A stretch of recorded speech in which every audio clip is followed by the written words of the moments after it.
del dinero. A la expresión alma en boca, esto se refiere que el esclavo estaba en pleno uso de sus facultades.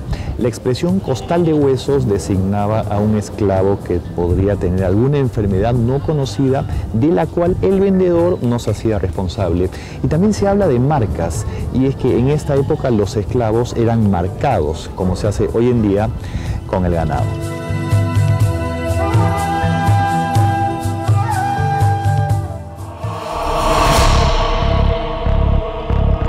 En la época colonial, hasta el Código Carolino, que es el último tercio del 18, se permitía marcar a los esclavos como quien marca el ganado, incluso actualmente, en el sentido de que un propietario de esclavos tenía derecho a registrar su marca en notario, y esa marca es la que un esclavo portaba cuando era comprado. Se ha estudiado casos de esclavos que tienen más de una marca. Se ha registrado con más de hasta 7 marcas, que incluyen los 7 amos sucesivos que tuvo, ¿no? Y cada uno de ellos tenía derecho a marcarlo. Eso se determina por abolir a finales del 18, justamente en el marco de un pensamiento ilustrado que pretende humanizar el trato a los esclavos y en general grupos sociales, pero fue una práctica continuada durante casi todo el periodo colonial, ¿no?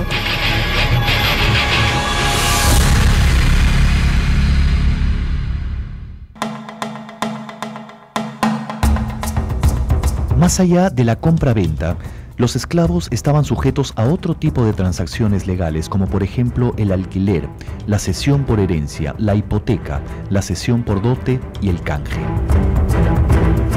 A mediados del siglo XVI ya había unos 3.000 negros en el virreinato peruano. La mitad de ellos se encontraban en Lima. Para la segunda mitad de ese siglo, la demanda de negros se elevó muchísimo en la medida que la producción de plata de Potosí se multiplicaba. El tráfico de esclavos al Perú fue probablemente el más largo e inusual de todos los tráficos negreros a América, debido a que comprendía 2 etapas distintas. Los esclavos salían del África por el Atlántico y eran desembarcados primero en Cartagena de Indias. Luego pasaban a Portobelo, en Panamá. De ahí los llevaban por tierra al Océano Pacífico, donde navegaban rumbo al sur, hacia el Callao. Esta segunda fase del Pacífico tomaba entre 4 o 5 meses, lo cual alargaba el viaje a más del doble del tiempo. El embarque de negros llegaba al Callao y los llevaban a Lima por esta avenida que ahora es la Avenida Colonial. Iban todos en fila, maniatados, y cargaban un gran tronco sobre el hombro. Y además estaban atados al tronco por medio de un collar. Justamente de esta época viene la expresión andar en collera.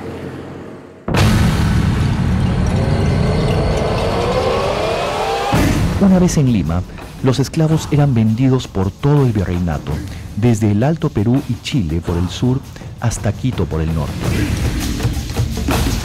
Al inicio poblaron áreas urbanas, pero luego se asentaron también en las zonas rurales.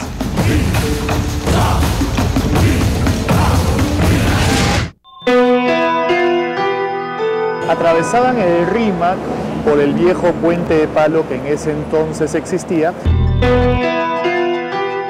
y los encerraban en los corralones que estaban aquí en Malambo según su procedencia, según su casta. Por eso en ese entonces en el Rímac se hablaba de calle de los Congos, calle de los Minas, calle de los Yafras, calle de los Terranovos. En fin, son nombres que ya se han perdido con el tiempo. Había perros cuidando cada corralón para evitar que los negros escapen y luego se los vendía en atención a muchas cosas, sexo, edad, biotipo, etc. Malambo es lo que ahora se conoce como el Jirón Francisco Pizarro. Todo eso era un barrio de esclavos y era una especie de galpones, ¿no? Donde vivían hasta que se los vendía a ellos. El negro entonces, una vez que estaba libre, sometido a una venta, ¿no? se les miraba los dientes, se les medía por cuartas. Un negro de 7 cuartas era un negro alto, un negro que pasaba los 600 a 800 pesos, ¿no? Era de mayor valor.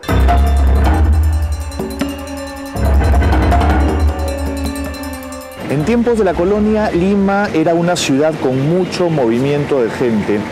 Los negros, esclavos y libres compartían los espacios residenciales de la ciudad. Hacia 1700, Lima era una ciudad predominantemente negra. Los negros se habían dispersado por toda la ciudad, pero a pesar de esta dispersión, había algunos sitios donde se reunían y solían vivir. A estos sitios se les llamaba barrios negros.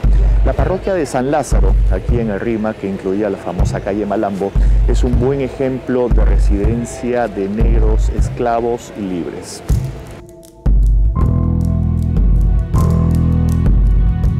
En la sociedad colonial latinoamericana, todas las clases y estamentos tuvieron acceso a la posesión de esclavos negros. No solamente los españoles y criollos, se halla también que poseían esclavos algunos indios curacas y hasta se encuentra negros libertos que después de obtener su libertad compraban a sus propios esclavos para ponerlos a trabajar. Tener esclavos era un signo de estatus.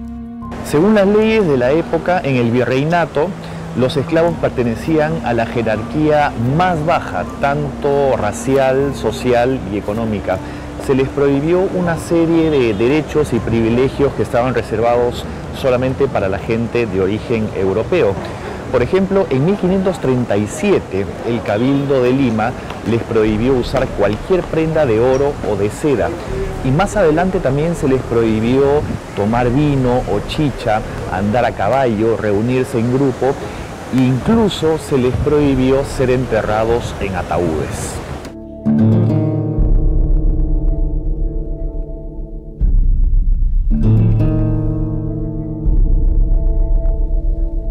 Los esclavos y negros libres tenían prohibido el acceso a cualquier forma de educación formal y en distintos momentos incluso se les prohibió ejercer y hacer práctica de ciertos oficios.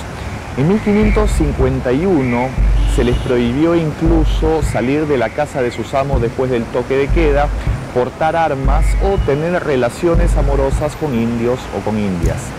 En 1572, la ordenanza del Cusco prohibía a mulatos y a negros libres también tener casa propia. Como no tenían una personalidad jurídica, en los tribunales y en las instancias administrativas se les trataba como menores de edad.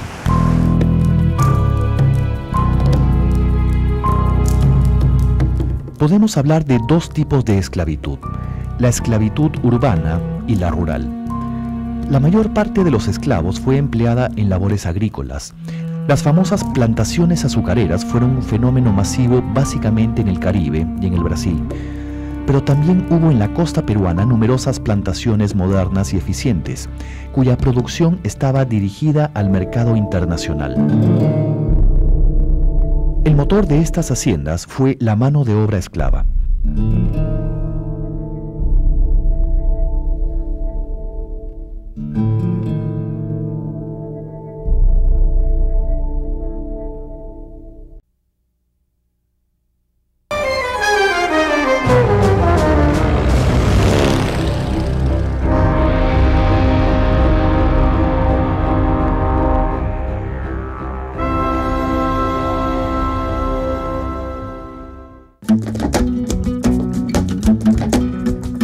En el norte, en los valles de Saña, Jequetepeque, Chicama, etc., se formaron importantes núcleos de haciendas. En Saña y en el actual departamento de Lambayeque hubo plantaciones muy eficientes que exportaban al mercado internacional. Estamos en estos momentos en la antigua villa Santiago de Miraflores de Saña, que fue fundada en el año 1563. Esta era una antigua ciudad, acá está uno de los templos, La Merced. Había en esta ciudad 7 templos. Fue fundado este lugar con 42 españoles que trajeron esclavos desde el África. Y la construcción de todos estos templos fue con mano de obra de esclavizados e indígenas también. En 1720 todo este lugar se inunda a consecuencia de un fenómeno del Niño. La antigua Saña desaparece y los españoles migran a otras ciudades. Como Trujillo, Lambayeque, etc. Y quienes levantaron la ciudad fueron los afrodescendientes. Fueron ellos los que se quedaron y los que levantaron la ciudad de Saña, ¿no? Como los españoles migran a otros lugares, los negros que construyen la nueva Saña mezclan la cultura afroperuana y la hispana y recrean una rica tradición artística y musical que se traduce en cantos, décimas y un baile muy especial que se cultiva hasta ahora.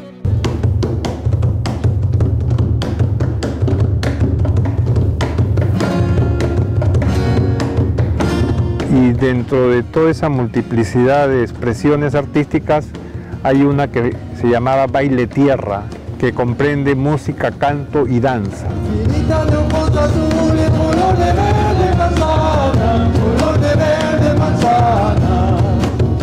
Gracias al entusiasmo de todo el pueblo de Saña y sobre todo al ímpetu de Lucho Roca y Sonia Arteaga, fundadores del Museo Afroperuano de Saña e incansables conservadores de tradiciones, el baile tierra y muchas manifestaciones culturales originarias se preservan y recrean en esta antigua villa. Acá en Saña existe la tradición del Cerro La Horca, que queda cerca, en donde ajusticiaban a los esclavos, y también por la tradición oral se conoce los castigos que sufrían.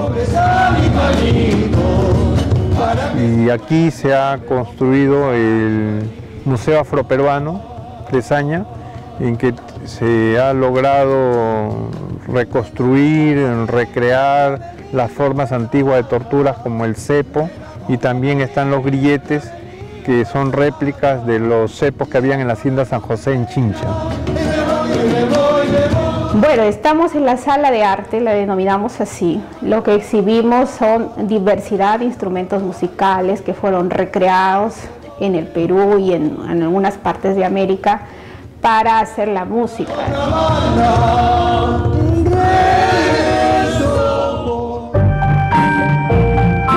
En Lima, las haciendas generalmente eran más pequeñas y trabajadas por familias criollas que poseían unos cuantos esclavos.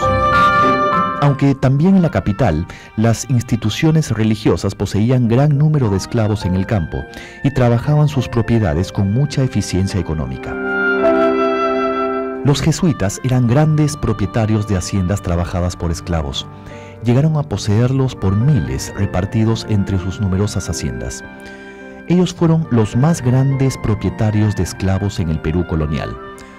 Al ser expulsados de España y sus colonias en el siglo XVIII, sus propiedades se desorganizaron y cayó el rendimiento, pero otras órdenes mantuvieron su poderío hasta el final. Esta es la antigua Hacienda Villa, aquí en el distrito de Chorrillos. Hoy es la Universidad San Juan Bautista. Esta hacienda perteneció a la orden de los jesuitas desde mediados del siglo XVII.